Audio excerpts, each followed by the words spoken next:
Bed Books and Nightlights. By H.M. Tomlinson. I shall not forget with what a thrill of delight I came upon H.M. Tomlinson's Old Junk, the volume of essays from which this is borrowed. One feels, in stumbling upon such a book, much as some happy and astounded readers must have felt in 1878 when An Inland Voyage came out. It makes one wonder, submitting one's self to the moving music and magic of that prose, so simple and yet so subtle in its flavor, whether poetry is not, after all, an inferior and more mechanic form. The cool element of prose, that perfect phrase of Milton's, comes back to mind. How direct and satisfying a passage to the mind Mr. Tomlinson's paragraphs have. How they build and cumulate, how the sentences shift, turn and move in delicate loops and ridges under the blowing wind of thought, like the sand of the dunes that he describes in one essay. And through it all, as intangible but as real and beautifying as moonlight, there is the pervading brightness of a particular way of looking at the world, something for which we have no catchword, the illumination of a spirit at once humorous, melancholy, shrewd, lovely and humane. Somehow, when one is caught in the web of that exquisite, considered prose, the awkward symbols of speech seem transparent, we come close to a man's mind. In Mr. Tomlinson's three books, The Sea and the Jungle, 1912, Old Junk, 1920, and London River, 1921, is revealed one of the most sincere and perfect workmen in contemporary prose. H. M. Tomlinson was born in 1873. Among his early memories he records, "I was an office boy and a clerk among London's ships, in the last days of the clippers. And I am forced to recall some of the things, such as bookkeeping in a jam factory and stoking on a tramp steamer."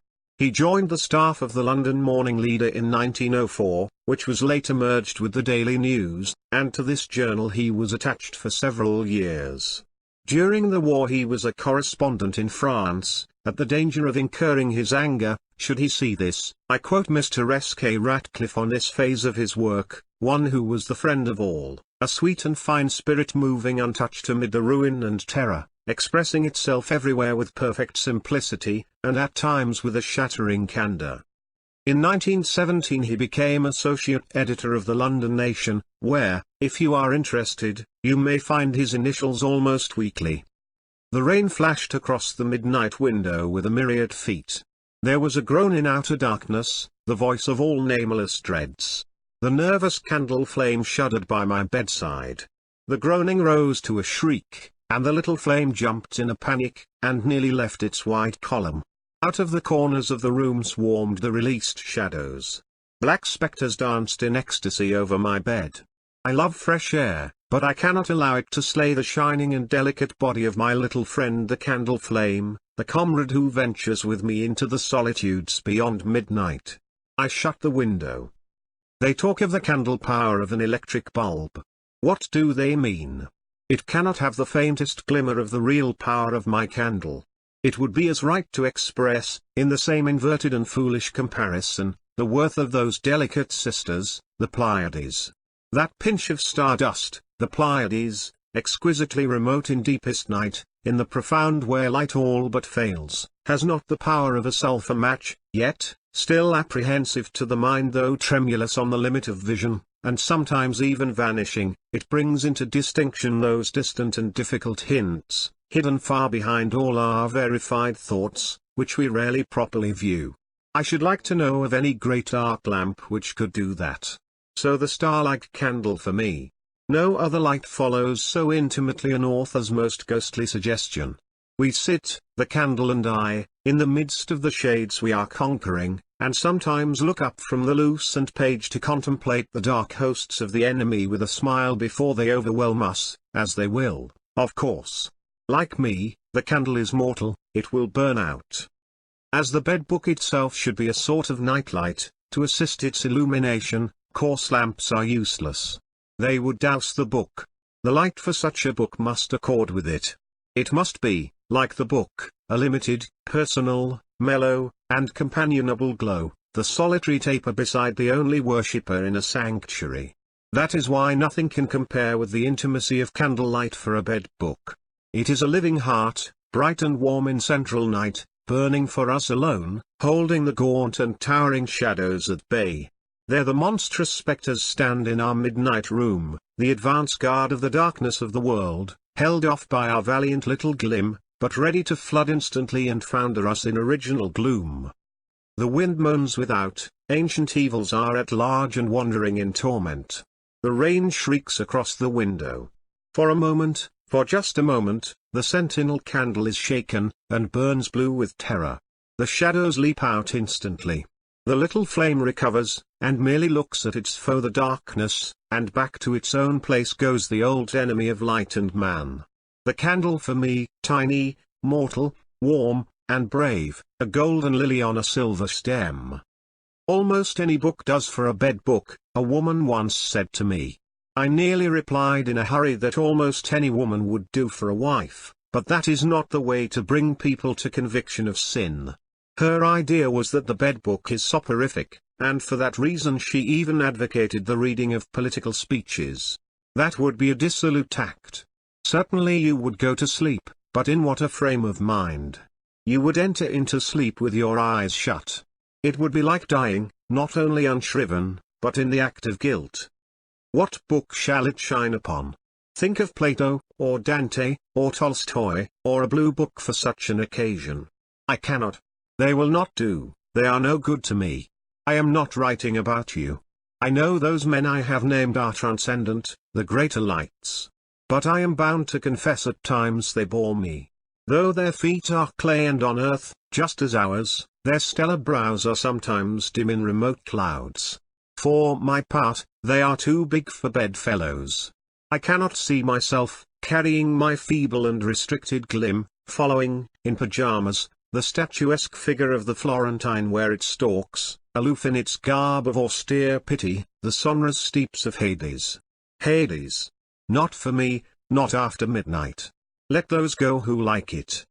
As for the Russian, vast and disquieting, I refuse to leave all, including the blankets and the pillow, to follow him into the gelid tranquility of the upper air, where even the colors are prismatic spicules of ice, to brood upon the erratic orbit of the poor mudball below called earth.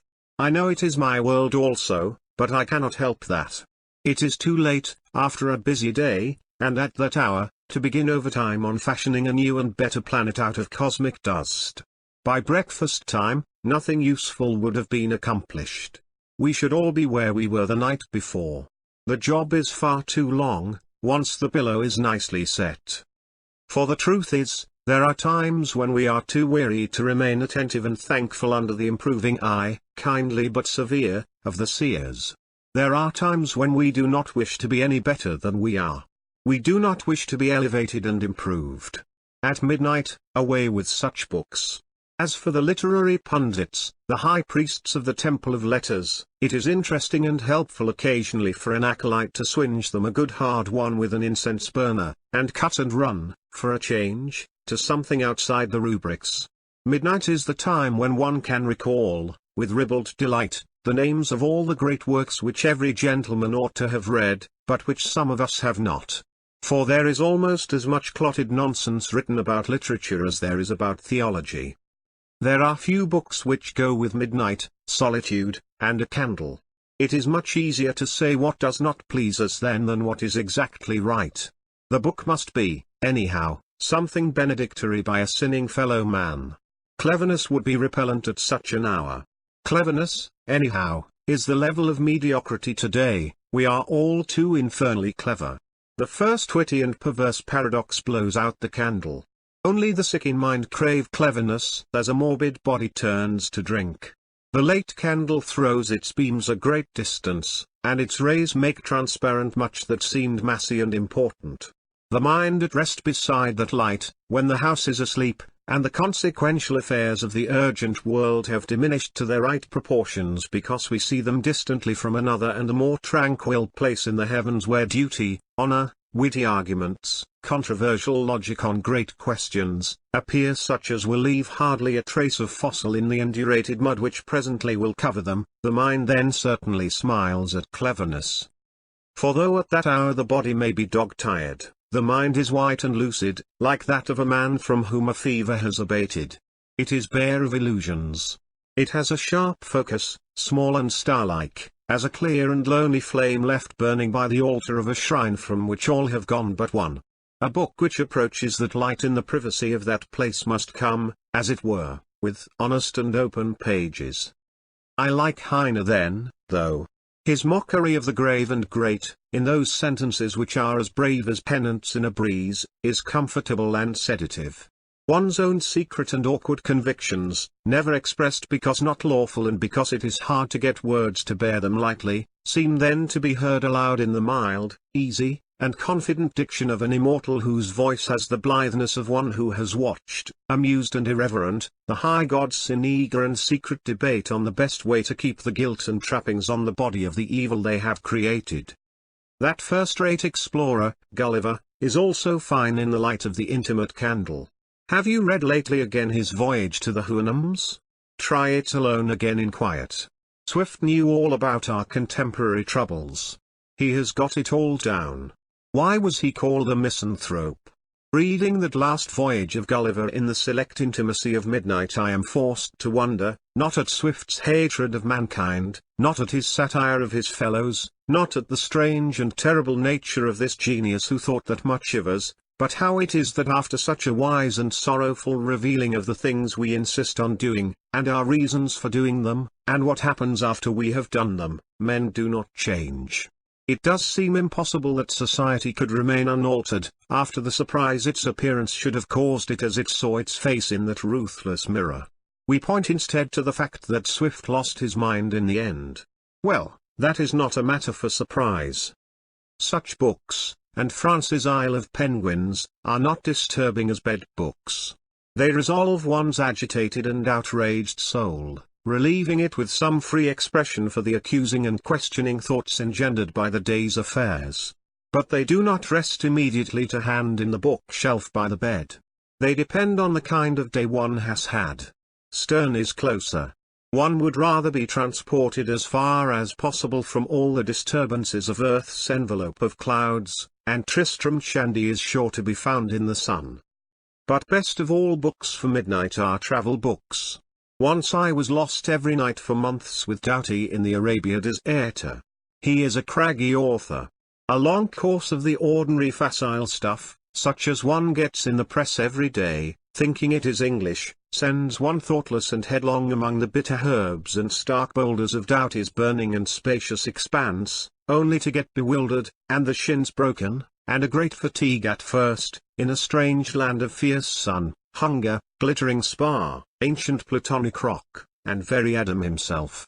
But once you are acclimatized, and know the language, it takes time. There is no more London after dark, till, a wanderer returned from a forgotten land, you emerge from the interior of Arabia on the Red Sea coast again, feeling as though you had lost touch with the world you used to know. And if that doesn't mean good writing, I know of no other test. Because once there was a father whose habit it was to read with his boys nightly some chapters of the Bible, and cordially they hated that habit of his. I have that book too, though I fear I have it for no reason that he, the rigid old faithful, would be pleased to hear about. He thought of the future when he read the Bible. I read it for the past. The familiar names, the familiar rhythm of its words, its wonderful well-remembered stories of things long past, like that of Esther, one of the best in English, the eloquent anger of the prophets for the people then who looked as though they were alive, but were really dead at heart, all is solace and home to me. And now I think of it, it is our home and solace that we want in a bed book. End of the topic. Thank you.